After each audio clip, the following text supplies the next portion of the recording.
Hello students, आज हम पढ़ने वाले हैं graphical questions on the topic force and law of motion.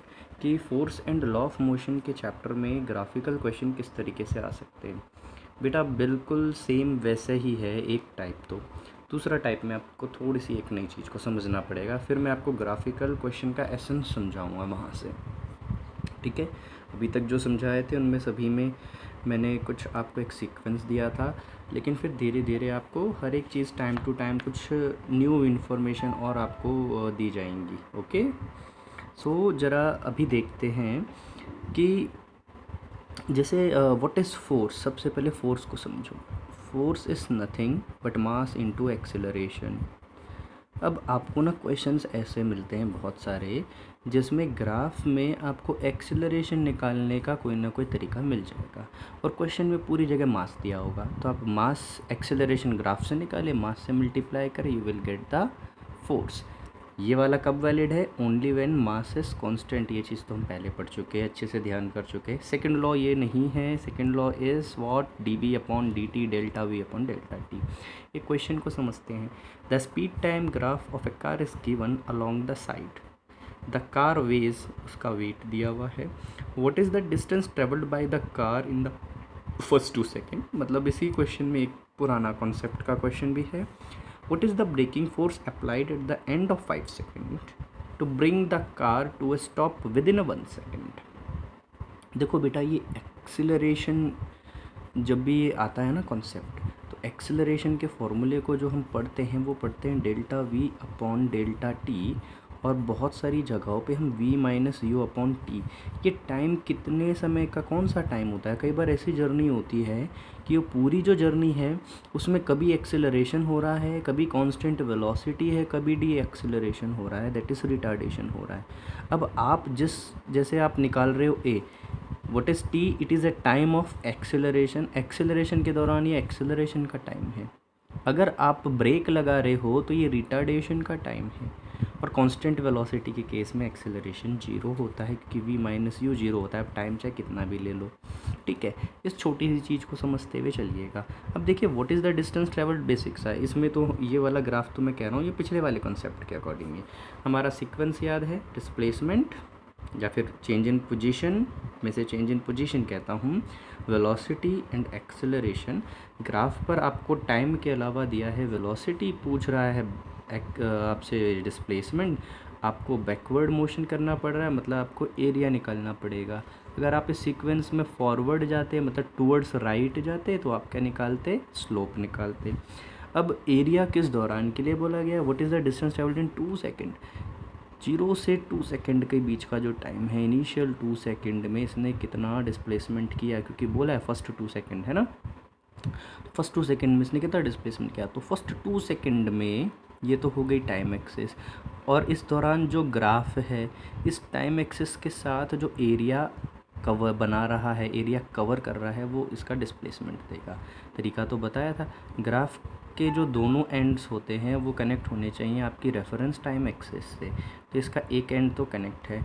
बचा बी को कनेक्ट करने के लिए हम एक ऐसी लाइन ड्रॉ करेंगे जो टाइम एक्सिस पर परपेंडिकुलर हो। ये परपेंडिकुलर है, we will get a right angle triangle. इस राइट एंगल ट्राइंगल के लिए हम एरिया निकाल सकते हैं हाफ बेस इंटू हाइट से। वही यहाँ किया, half base into height area. This will represent displacement during a time duration of 0 to 2 seconds, क्योंकि इनिशियल 2 सेकेंड्स की बात कर रहा है। ये तो चीज़ आपको अच्छे से समझ में आ गई होगी। अब बात करते हैं सेकेंड पार्ट की। What is the braking force applied at the end of 5 second. 5 second के एंड में और 1 सेकेंड के लिए। ठीक है, तो 5 सेकेंड के एंड में 1 सेकेंड के मतलब 5 to 6 सेकेंड के बीच में कितना रिटार्डिंग फोर्स लगा है। अब फोर्स निकालने के लिए हमें क्या निकालना पड़ेगा? मास इनटू एक्सेलरेशन। मास आपको गिवन है। इधर पे आप फ्री बॉडी डायग्राम के अकॉर्डिंग भी कई बच्चे सोच रहे होंगे कि सर ऑब्जेक्ट के ऊपर सिर्फ यही फोर्स थोड़ी लग रहा है, जो ये निकाल रहे हैं ये नेट फोर्स है। पहली बात ये जान लीजिए, ठीक है। This is the net force in any direction, x direction हो सकता है, ठीक है। वैसे भी ऑब्जेक्ट जो है ना मूव कर रहे हैं, ये कुछ बोल नहीं रहा है वर्टिकल मोशन के लिए, इंक्लाइंड मोशन के लिए, that means definitely it is a horizontal motion, ठीक है। कुछ प्रैक्टिकल एप्लीकेशंस होती हैं, रॉकेट है, रॉकेट तो वर्टिकली मूव करता है, वो कहाँ हॉरिजेंटल मूव करता है। हाँ, मिसाइल्स के अंदर पॉसिबिलिटी दोनों होती है, वो वर्टिकल जाके फिर अपने टारगेट पे हॉरिजेंटल भी जाती हैं। Braking force in last 1 second, तो वो net force m into a, हमें ए निकालना है ऑर्डर के according. Displacement, velocity, acceleration, velocity से एक्सेलरेशन जाना है मतलब स्लोप निकालोगे। अब बात आ रही है स्लोप कौन, ग्राफ तो यहाँ पर 3 लाइन है, ग्राफिकल लाइन ये और ये, सबका स्लोप अलग अलग होगा टाइम एक्सिस के साथ, हर एक अलग एंगल बना रही है, ये वाली तो 0 बना रही है, पैरेलल है। लेकिन बोला रिटार्डेशन, 5 सेकंड के बाद ब्रेक लगाया तो ये रिटार्डेशन, और देख के भी पता लगता है जो लाइन ऊपर की तरफ अप्रोच कर रही है वो एक्सेलरेशन की होती है, जो डाउनवर्ड होती है वो D acceleration, retardation, negative acceleration की ग्राफिकल रिप्रेजेंटेशन होती है। तो अभी हमें इस सी डी का ग्राफ वो देखना है कितना इसका एक्सेलरेशन होगा, या रिटार्डेशन जिसे हम कहें, बेसिकली रिटार्डेशन कितना होगा, तो इसका स्लोप देखना है इसके साथ। तो देखिए ये आपकी ग्राफिकल लाइन टाइम एक्सिस के साथ कनेक्ट है, ठीक है। अब आपका ये एक पॉइंट तो टाइम एक्सिस से जुड़ा हुआ है, तो हमें दूसरा जो इस ग्राफिकल लाइन 5 से 1 सेकेंड के लिए उसको भी टाइम एक्सिस से जोड़ना होगा। तो एक ऐसी लाइन ड्रॉ करेंगे जो टाइम एक्सिस के साथ परपेंडिकुलर हो। अब ये राइट एंगल ट्रायंगल हो गया।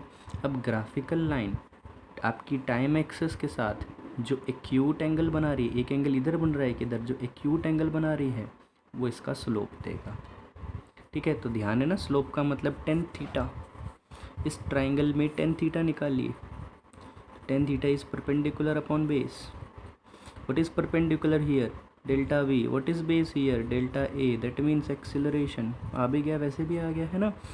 तो एक्सेलरेशन क्या है, चेंज इन वेलोसिटी 5 से 1 सेकंड के बीच में, तो वेलोसिटी है वर्टिकल लाइन में, ये परपेंडिकुलर है, आप वैसे परपेंडिकुलर निकालें ना, हम तो tan थीटा निकाल रहे हैं, तो आपका tan थीटा जो है वो जो आएगा, ठीक है, it is equal to perpendicular. तो ग्राफिकल एक्सिस पे परपेंडिकुलर को देखो, थीटा की अपोजिट ये परपेंडिकुलर, तो इसकी वैल्यू तो वर्टिकल एक्सिस वाई एक्सिस पर कितनी है 15, पुट कर दीजिए, डिवाइडेड बाय बेस, ये कितना है, देखिए यहाँ से बेस 5 to 1 सेकेंड, डायरेक्ट लिख रहा हूँ मैं, 6 - 1 नहीं लिख रहा, 1 सेकेंड, तो कितना आ रहा है बेटा, ये बेसिकली कितना आएगा 15, ठीक है। अब एक और बात, ये तो हुआ tan थीटा, अब स्लोप में सेंस होता है, मतलब ये जो tan थीटा है ना, इसके साइन के साथ स्लोप के अकॉर्डिंग माइनस प्लस लगाना पड़ेगा। अब आपको 2 तरीके बताए हैं, या तो आप ऐसा कर लो, अगर कभी लाइन नीचे से ऊपर जा रही है, ठीक है, मतलब इस तरह की है तो पॉजिटिव स्लोप, इस तरह की नेगेटिव स्लोप। बेसिक एसेंस याद कराता हूँ, अगर आप रेफरेंस एक्सिस से ग्राफ की तरफ मूव करते हुए एंटी क्लॉक मूव करते हो तो आपका स्लोप पॉजिटिव, क्लॉक मूव करते हो तो स्लोप नेगेटिव। यहाँ देखो रेफरेंस एक्सिस टाइम ग्राफ की तरफ गए, क्लॉकवाइज है ये मोशन, देखो क्लॉकवाइज बन रहा है, that means it is negative acceleration.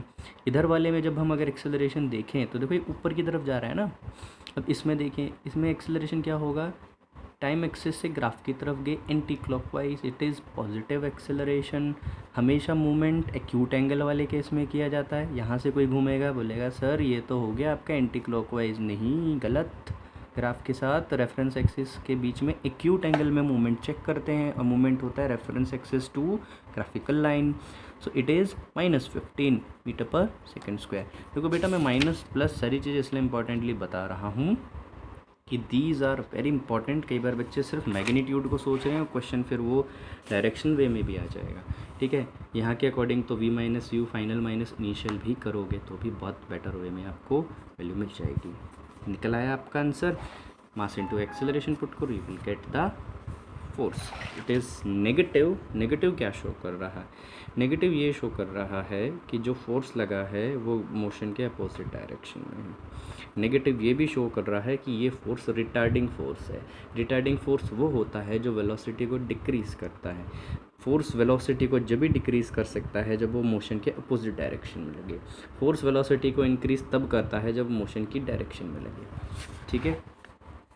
अगला, a varying force of F newton acts on a body of mass 10 kg, 10 kg के मास के ऊपर एक वेरी करता हुआ फोर्स लग रहा है। फोर्स इज़ नॉट कांस्टेंट, मतलब acceleration is not even constant. देखो जो फोर्स के साथ बिहेवियर वो एक्सेलरेशन के साथ बिहेवियर, याद रखें। The relation between F and T is shown by the figure, ठीक है। What is the speed of the object. अच्छा, मैंने ये जब बोला है जो फोर्स के साथ बिहेवियर वो एक्सेलरेशन के साथ behaviour for the constant mass, ये भी याद रखें, ठीक। अगर बहुत एक्यूरेटली कहना है तो जो फोर्स के साथ बिहेवियर वो चेंज इन मोमेंटम के साथ बिहेवियर। अब मास कांस्टेंट होगा तो एक्सेलरेशन के साथ, ठीक है। अब ज़रा यहाँ देखिए, ये ग्राफ ऊपर की तरफ जा रहा है, ये है हमारी ग्राफिकल लाइन, ये तो रेफरेंस एक्सिस है। अब यहाँ अब एक चीज़ और समझते चलेंगे। पूछा क्या है आपसे क्वेश्चन में, what is change in speed. Change in speed का मतलब होता क्या है, डेल्टा वी कह रहा है ना। अब एक्सेस पे चेक करें, क्या दिया है, फोर्स एंड टाइम, और यहाँ दिया है डेल्टा वी। अब आप ना यहाँ पर तो हमारे पास एक्स वी और ए इस सीक्वेंस का कुछ भी नहीं है, तो यहाँ ना हम ऐसे चलते हैं। Force and time are given on axes, delta v is asked. इनका कॉम्बिनेशन कुछ बनाता होगा अगर फॉर्मूले से तो ढूंढो उसे, ठीक है। इनका फॉर्मूला जो इनका कॉम्बिनेशन जो फॉर्मूला बना सकता है वो है from second law, we F is equal to delta p upon delta t. चलो डी की जगह डेल्टा ले लेते हैं। पी की जगह अगर आप कांस्टेंट मास है, मास तो चेंज नहीं हो रहा क्योंकि इसने क्वेश्चन में बोला है ना 10 kg के बाद, ऐसा थोड़ी बताया कि mass is changing at a rate of 2 kg पर सेकेंड्स, ऐसा कुछ भी नहीं बता रहा जो रॉकेट के केस में होता है। तो यहाँ पर M V upon delta T, इसको बाहर ले लो, delta we upon delta T. Acceleration बनाने की ज़रूरत नहीं है, इसे पूछिए आपसे सिर्फ क्या रहा है, डेल्टा वी, तो इसको इधर मल्टीप्लाई कर दीजिए, इज़ व्हाट। अच्छा, मैं ये भी नहीं चाहूँगा कि आप अभी इसे ऐसा लिखें, इसे ना अभी अब डेल्टा पी ही रहने दो, थोड़ी देर में समझा देता हूँ फिर, है ना। डेल्टा पी ही रहने दो, क्योंकि हम क्या यहाँ से दो कॉन्सेप्ट समझेंगे। चेंज इन मोमेंटम क्वेश्चन में पूछ सकता है, चेंज इन मोमेंटम। तो अब एक बेसिक कॉन्सेप्ट को अब समझा रहा हूँ ग्राफ के। देखो बेटा, ग्राफ में जो भी चीज़ पूछ रहा है आपसे क्वेश्चन में, जैसे इस क्वेश्चन में पूछ रहा है व्हाट चेंज इन वेलोसिटी, या किसी क्वेश्चन में पूछता चेंज इन मोमेंटम। मैं एक बार मोमेंटम के एग्जांपल से समझा रहा हूँ। किसी क्वेश्चन में पूछा change in momentum, this is being asked. ये वेरिएबल और जो टाइम का वेरिएबल है बेटा, डेल्टा का मतलब तो टाइम ही है ना। देखो 2 सेकंड और 1 सेकंड का सब्ट्रैक्शन आएगा 1 second, that is a time duration only. Delta T का मतलब टाइम ड्यूरेशन होता है, और फॉर्मूले में टाइम ड्यूरेशन को हम लोग डेल्टा टी से रिप्रेजेंट कर देते हैं। ये दोनों चीज़ें क्या एक्सेस के वेरिएबल हैं? These are the axes variables. अगर एक्सेस के वेरिएबल के मल्टीप्लाई होने से आपके क्वेश्चन में जो पूछी हुई चीज़ है वो आती है, तो हमेशा ग्राफ के नीचे का एरिया निकालते हो। अगर एक्सेस के ऊपर दिए गए वेरिएबल के डिवीजन से जो चीज़ वो आपसे पूछ रहा है वो ऑब्टेन हो रही है, तो आप हमेशा स्लोप निकालते हो। इसमें किसी सीक्वेंस की ज़रूरत नहीं है, ये एकदम एसेंशियल बेसिक कॉन्सेप्ट है। एक बार दोबारा से सुनिएगा और आप इसे वेरीफाई कर सकते हो, पीछे जितने भी क्वेश्चन करे हैं ये आपका होमवर्क है।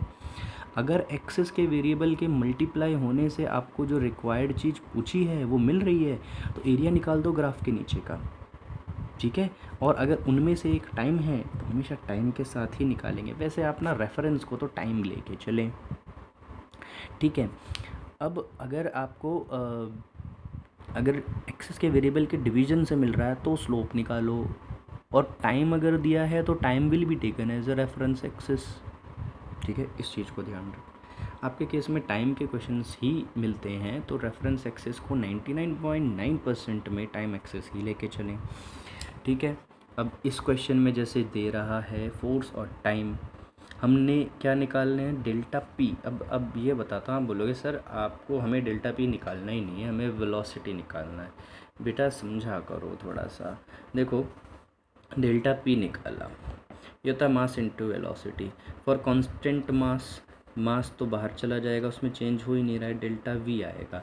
इससे जो एरिया निकलेगा उसकी जो वैल्यू है, अगर उससे मास से डिवाइड कर दिया तो डेल्टा वी आ गया ना। तो जब भी डेल्टा वी पूछे तो पहले डेल्टा पी निकालो, उसके बाद आपका डेल्टा वी इजीली निकल जाएगा, चेंज इन वेलोसिटी इजीली निकल जाएगा। So for this complete geometric figure जिसकी बात करें, ये जो हमारी ग्राफिकल लाइन है, इसके इस एंड को टाइम एक्सिस से जोड़ो such that it is perpendicular, और ऑलरेडी वाई एक्सिस है, वाई एक्सिस वैसे ही एक्स एक्सिस की परपेंडिकुलर होती है। रही बात इसका सेकंड एक्सट्रीम एंड, ये जो है इसे हमें जोड़ना है टाइम एक्सिस से। एक ऐसी लाइन ड्रॉ करो जो परपेंडिकुलर हो टाइम एक्सिस के साथ। Okay, so these are perpendicular to the x axis time axis. अब ये दोनों एक दूसरे के पैरेलल होंगे कि नहीं होंगी? 100% होंगी, प्रॉपर्टी है किसी भी क्वाड्रिलेटरल में।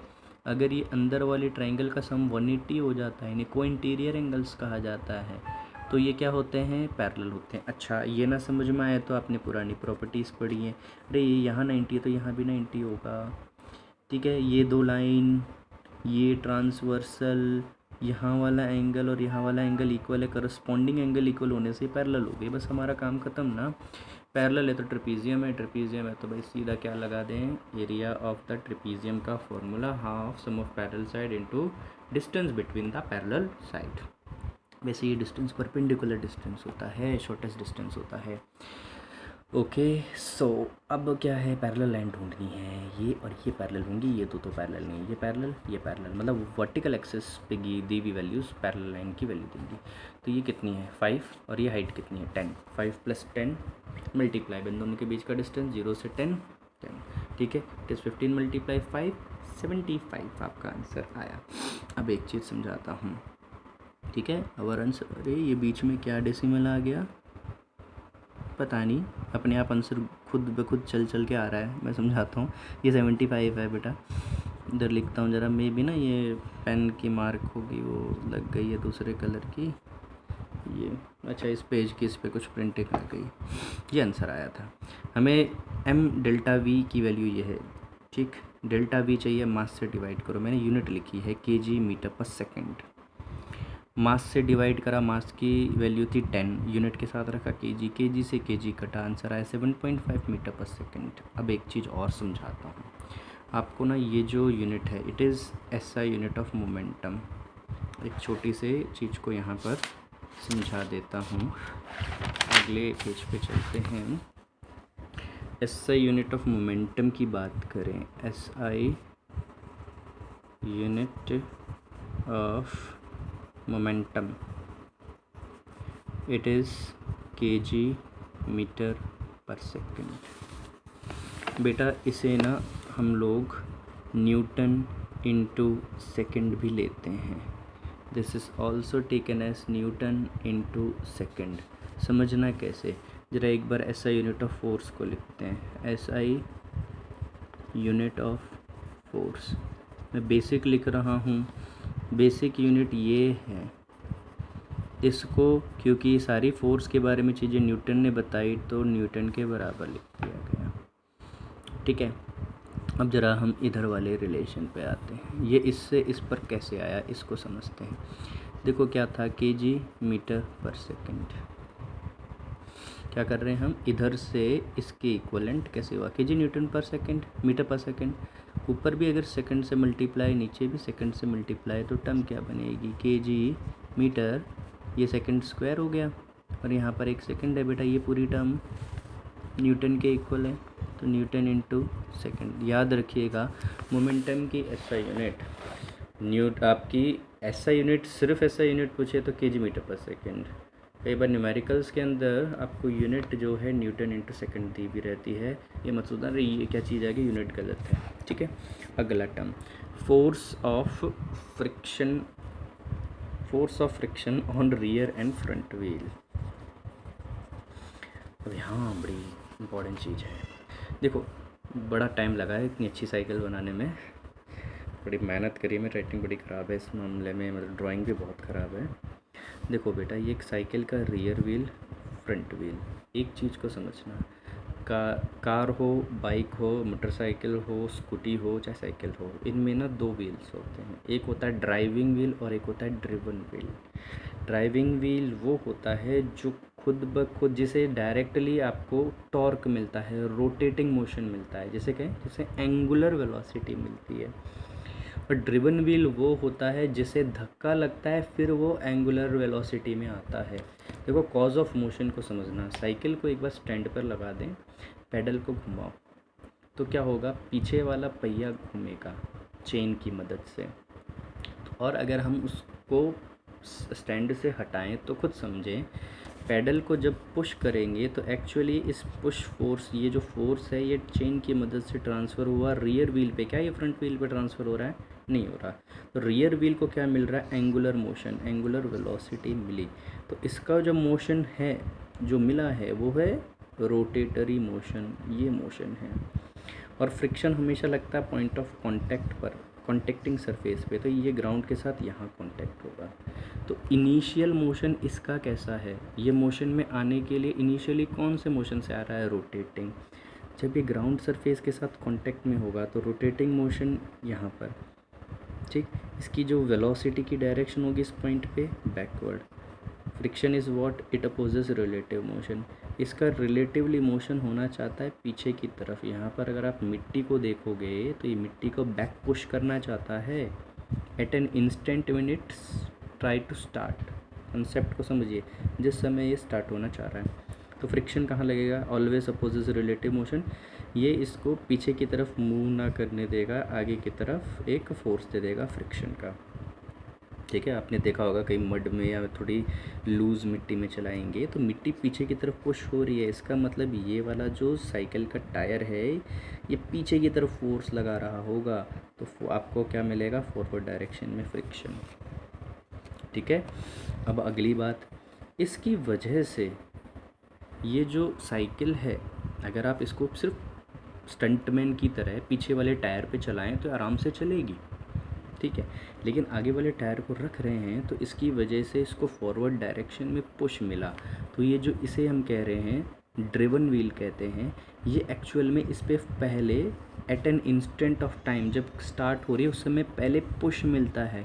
ये पुश के कारण रोटेट करता है, ये रोटेशन के कारण आगे मूव करता है। मतलब इसको रोटेशन के कारण पुश मिलता है, ये पुश के कारण रोटेट होता है।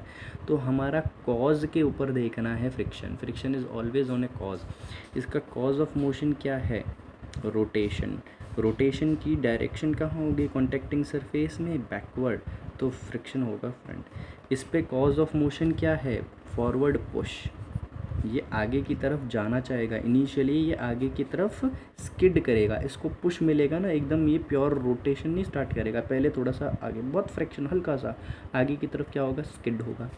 आगे की तरफ ये स्किड होगा तो at the point of contact friction क्या है? पीछे की तरफ F2, यहाँ पर F1। दोनों की वैल्यूज़ अलग अलग आएंगी क्योंकि ये क्या है? स्टैटिक फ्रिक्शन, जिसकी वैल्यू 0 से लेकर लिमिटिंग फ्रिक्शन के बीच में लाई करती है। अब इसका FBD, ये पूरी साइकिल है, देख लो बना दी ना छोटी सी, ये पूरी साइकिल है। इस पे फ्रिक्शन के फोर्स को बनाया तो एक फ्रिक्शन का फोर्स लग रहा था राइट डायरेक्शन में F1, एक लग रहा था बैकवर्ड डायरेक्शन में F2, ठीक है। नेट फोर्स हमें यहाँ पे पता लगता है F1 इज़ ग्रेटर। अगेन ये भी समझिए बेटा, ट्रांसफ़र ऑफ फोर्स है, यहाँ से यहाँ जो जाएगा फोर्स का ट्रांसफ़र वो थोड़ा बहुत रिड्यूस्ड हो जाता है, ठीक है। तो इसलिए फ्रिक्शन भी उसमें थोड़ा सा रिड्यूस्ड वे में मिलता है, क्योंकि इन केसेस में आपका स्लाइडिंग फोर्स जो है वो फ्रिक्शन के बराबर आएगा इनिशियली जब स्टार्ट होना चाह रहा है उस समय। इसका जो डिफरेंस है वो इक्वल होगा ma के, और यहाँ से हमें इनिशियल एक्सेलरेशन मिलेगी, ठीक है। बस थोड़ी देर बाद जब आपका जो ऑब्जेक्टिव मोशन में आ जाएगा उस दौरान ये F1 और F2 बराबर हो जाएंगे, क्योंकि वहाँ पर काइनेटिक फ्रिक्शन आएगा। In case of kinetic friction forces are always equal.